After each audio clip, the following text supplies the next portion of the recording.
ప్రతి సమస్యని సమాజంలో ఎదుర్కొంటూనే ప్రతి మానవుడు బ్రతుకుతాడు.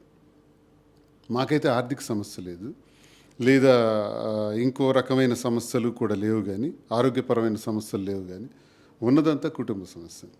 ఈ కుటుంబ సమస్యల వల్ల నా గురించి చెప్పక్కర్లేదు ప్రజలకి. అది ఎంతగా ఫ్లేర్ అయ్యి, ఏ స్థాయి వరకు వెళ్ళింది, ఎంత రప్చర్ అయింది అన్నది. చాలా అయింది. 95% మేము బ్యాడ్ నేమ్ మాకు వచ్చేసింది. ప్రొజెక్ట్ అయింది. శ్రీనివాస్ ఇలాంటోడా ఫైర్ బ్రాండ్ అనుకున్నామే, రాజకీయాల్లో ఒక ఊపేవాడు కదా, ఇలానే అయ్యాడేంటి అని చాలామంది ట్రోల్స్లో కానీ, కామెంట్స్లో కానీ, మీమ్స్లో కానీ చెప్పుకుంటుంటే చూశాను, విన్నాను.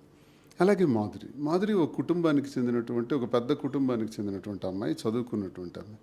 ఆ అమ్మాయికి నాతో తిరగాల్సిన అవసరం కూడా లేదు. ఏజ్ చూసుకుంటే నా 60 years, ఆ అమ్మాయి చూస్తే 35. సో చాలా తేడా ఉంది. ఈ తేడాలో నాతో ఉండవలసిన అవసరం కూడా అమ్మాయికి లేదు. కానీ ఆ అమ్మాయి కుటుంబ పరిస్థితులు, ఆ అమ్మాయికి ఉన్నటువంటి ఇబ్బందులు, ఆ 2 ఇబ్బందుల రీత్యా నేను ఇబ్బందుల్లో ఒంటరిగా ఉండేటప్పుడు, నేను కష్టాల్లో పడిపోయేటప్పుడు, ఒక్కడిని అయిపోయినప్పుడు, రోడ్డు మీద ఒంటరిగా ఉండిపోయినప్పుడు, నేనున్నానని చెప్పి నాతో నిలబడి సాహసించి తన కుటుంబాన్ని, తన పిల్లల్ని కూడా అవసరమైతే ఆ ఇబ్బందులను కూడా ఎదుర్కొంటూ ఆఖరికి నాతో నిలబడి ఈ 4 ఏళ్లలో మీరు చరిత్ర అంతా చూస్తూనే ఉన్నారు. 21-22 సంవత్సరం నుంచి జరుగుతున్నటువంటి కథ. ఈ కథలో మేమేం ఫేస్ చేసామంటే, మా జీవితంలో కుటుంబం నుంచి ఎదురుదాడి, స్నేహితుల నుంచి ఎదురుదాడి, సమాజంలో కొంతమంది నుంచి ఎదురుదాడి, రాజకీయంగా ఎదురుదాడి, ఆఖరికి రాజకీయంగా ఒక వాయిస్ అయి పనిచేసినటువంటి నాకు సస్పెన్షన్. ఆఖరికి ఇద్దరమే మిగిలాం ఈ సొసైటీలో, భూమి మీద ఇద్దరే, నేను మాధురి. ఇంకెవ్వరూ మాకు లేరు. పలకరించేవాడు కూడా లేడు. ఇదొక 3 years బ్యాక్ స్టోరీ. ఎండలో ఉన్న నీళ్ళలోకి రానివాడు కూడా లేడు.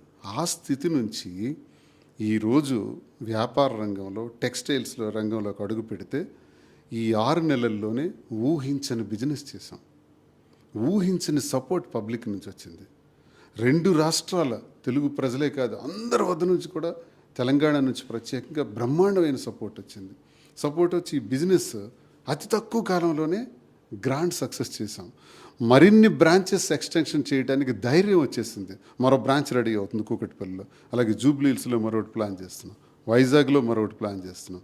దీంతోపాటు జ్యువెలరీస్ కూడా ప్లాన్ చేస్తున్నాం, డిజైనర్స్ కూడా ప్లాన్ చేస్తున్నాం. ఈ ధైర్యం అంతా ఎవరిచ్చారు మాకు? ప్రజలు.